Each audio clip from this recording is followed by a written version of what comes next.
and welcome to Amethyst Star Crafting. My name is Jane Allmark and I'm a UK independent Stampin' Up demonstrator.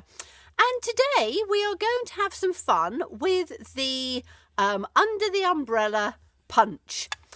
This is a lovely punch which punches out an open umbrella, a closed umbrella and a little handle for the umbrella, which is a great punch. But I thought today we'd do something different with this one, and we are going to make a flower.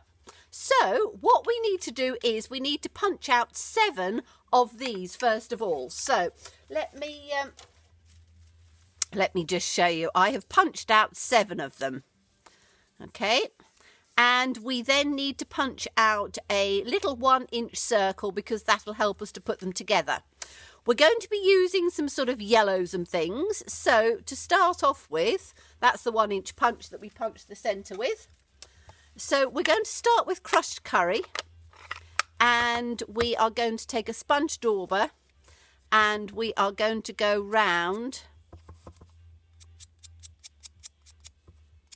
the edge of all of the first what's going to be the petal. Okay, we want to make it come sort of quite into the center. So that's one, and we'll just work our way through each one of them. You can do whatever color combination you want. It really doesn't matter whether you want to do it in reds or pinks or yellows or oranges or whatever sort of colour flower you want, but it works. I've done one and it works really well. So let's just take our way through these, and just as I say, very quickly we're just laying down a little bit of colour on each one of them just to start off with. So as I say, we want it to come into the centre, so it's quite, we're sponge daubering it, because what we want to do is to be able to build up layers with this so that it looks very realistic in the end. I will bring through one. Let me show you one that I've actually finished. So while I'm sponge daubering this, you've got something to look at. So this is one that I've actually completely finished, and you can see it makes a rather pretty flower, and that one I did in differing pinks. Now you can use coloured cardstock and colour over it, but I wanted to show you that you can do it just using white cardstock. So it's great for using up your little bits of scraps and things, and will make a pretty flower at the end of it. So we're nearly through on these. So we're just laying down that colour to start off with.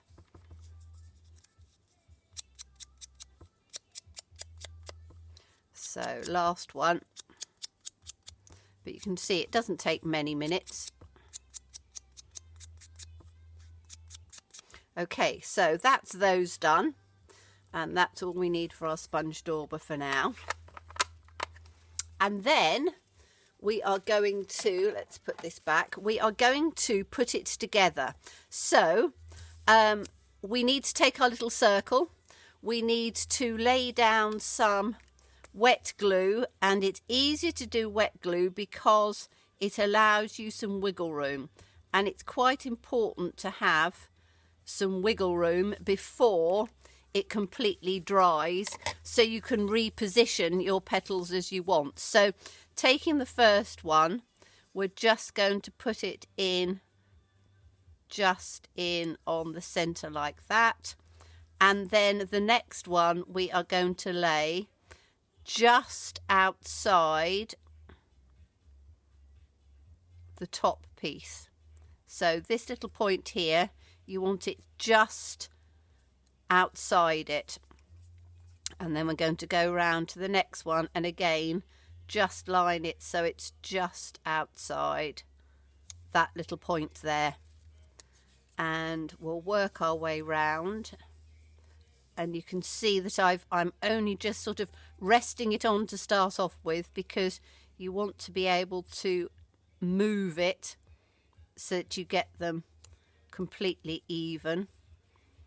So we'll take it round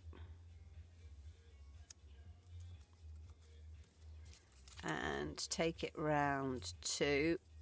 Just make sure that I can just ease it round a bit so we can see. And then this one is going to come on here. Now the last one, we need to do an inside and outside, so we're going to tuck this piece in underneath, and we're going to put this piece on top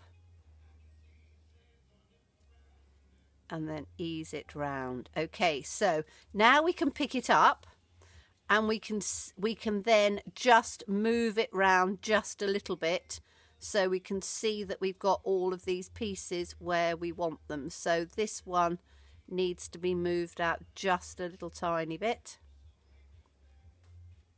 and this one just a tiny bit. So you can see how you can manipulate them so that they are in exactly the same position before the glue completely sets. So just moving them out just a little bit each one, so you can get them as evenly balanced as you can. Okay, so this one can come out just a little bit more on that side.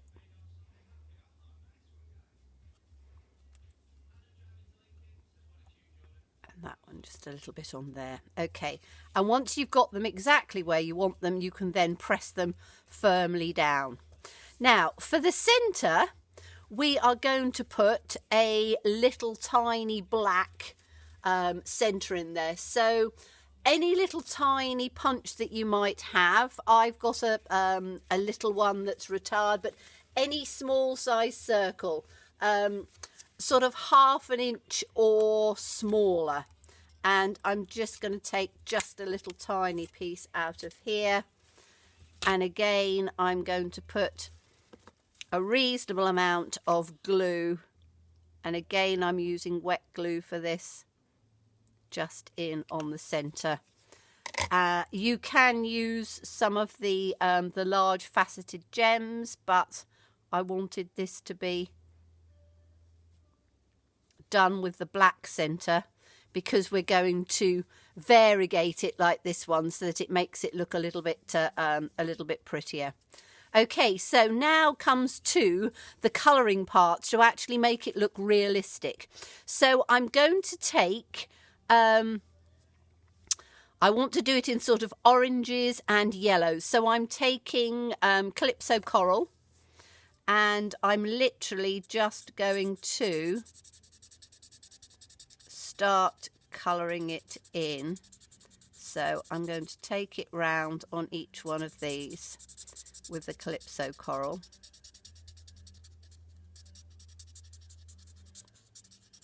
And again, it's just sort of quite sort of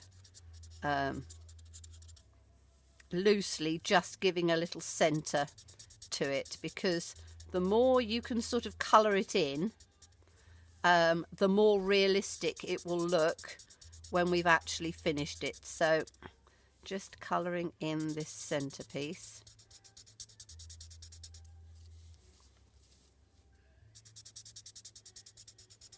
Like that. And making sure that it's reasonably sort of circular on there.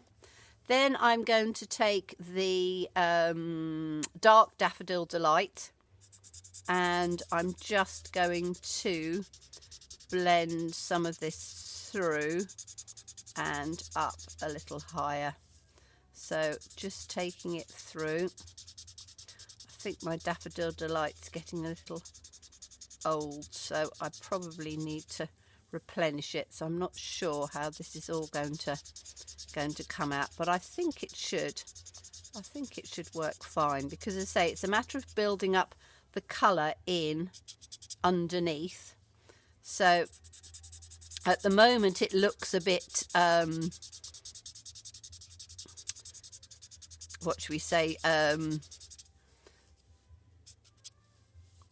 it doesn't look realistic, but by the time we've finished it will do. And yes, this is coming to its last legs. I'm hoping I should just about have enough to come through on here. I might have to try and take the other end off and see if we've got anything more in this end.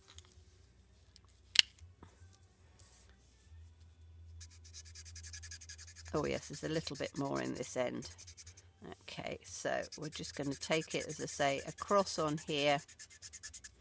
Now, if you don't have blends, you can do this with pencils or inks or anything that will just take the colour. I'm just moving this round through on here a bit. Okay, so that's the yellow. And then I want to take some light cherry cobbler, and I'm just going to do round on these end pieces like this coming through. So again, you might look, I'm actually going to pick this up because I find it easier to make sure that I get it round on the ends, but we're just taking it through. And again, it's not, I'm not blending this in. There is a reason behind that, because when we get to the next stage, you'll see why you don't have to blend it through, because we're just building up layers and building up colour.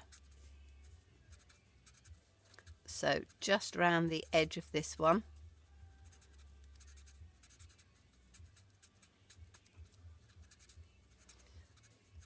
And if you use coloured cardstock, you can get different tones as well, but it just gives, or will allow us to have, a more realistic looking poppy by the time we've finished. At the moment, it just looks a bit sort of splodgy, but trust me, it will come good at the end. So, okay, so we've now got that bit in. So it looks a bit sort of tie-dye at the moment, but that's fine, because what we're doing is we're laying down colour to make it look more realistic. Okay, so now what I want to do is I want to take the crushed curry again and the sponge dauber, and we are going to take that right from the centre, and we're going to work our way through on this.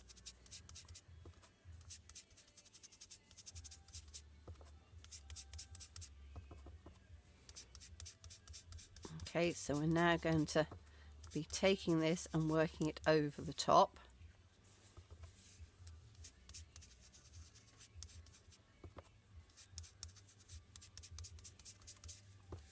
And taking it through from the centre. So what we're doing is we're building colour tones up over the top, and it is a matter of just working with it. The more you work with it, the more the colour will start to come through the way we want it. But we wanted the blends in underneath to help give the variegation, and the yellow is just going to add some extra colour onto the top when we get down to the top. So it is a little bit of a process, but you don't have to do it this way. You can do it any way you want. I'm just showing a way where it actually looks really quite realistic. Okay, so now I want to actually get some Calypso coral out, and I want to get some cherry cobbler out as well. So I need to get some sponge daubers out from my case. So we've got a cherry cobbler one here, and then we want a Calypso coral. I have a little case with all my sponge daubers in now, which is rather good. Okay, so we're going to start with the Calypso coral next, and we are going to, again from the centre, over the top, taking that colour through.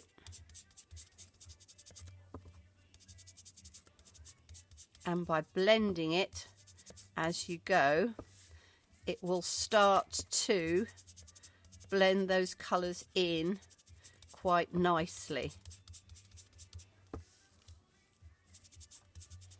So just work your way round.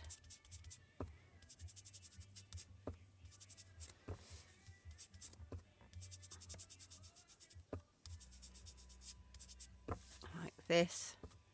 So we've got this sort of orangey yellow. You can see the inside now is starting to go how we want it. So it's all sort of blending in together. The outside might actually be a little bit too bright, but we'll have to see. I think by the time we've finished it'll work okay. So that's that one. That's on the Calypso Coral. And then we'll just take out the cherry cobbler and just take some pieces of the cherry cobbler right down at the end. So we want cherry cobbler round in on this, the edge part.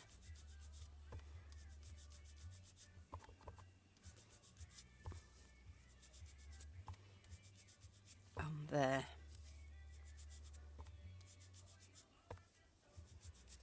So we're nearly round.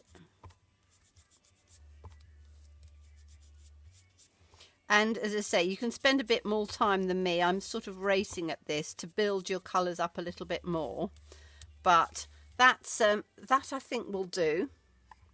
So we've now got more of a blend through from the yellow and the orange. Then we need to take one of our Stampin' Right markers. And I'm taking the wider tip. And then what we're going to do is we're going to do some... so we're going to take just some little lines through in on here. Try and sort of make them slightly dotted. So not sort of solid lines, quite little pale lines coming through. Because what you're doing is you're wanting to give that centre part to a flower that would come in. So try and get it as fine as you can do it, and a slightly sort of not a solid line, because by doing that it looks a little bit more realistic. So just taking that through like that.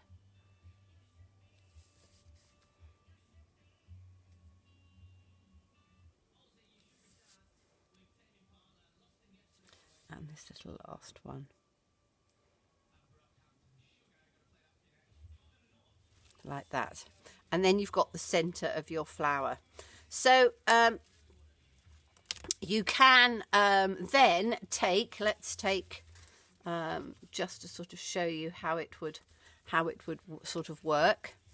You can put that in on the centre, put a nice sentiment or something in at the bottom. This is the one that I did first of all, and I did it slightly finer along the edge. You can see on the edge with the cherry cobbler, I did it just slightly finer. This is slightly thicker, but I don't mind it too much. I think it looks okay. You could tone it down a little bit with just adding a little bit more of the yellow, but it gives you a pretty way to do a flower out of a punch, and you know, put one on top of a box. Use the have I got them here to show you at hand? I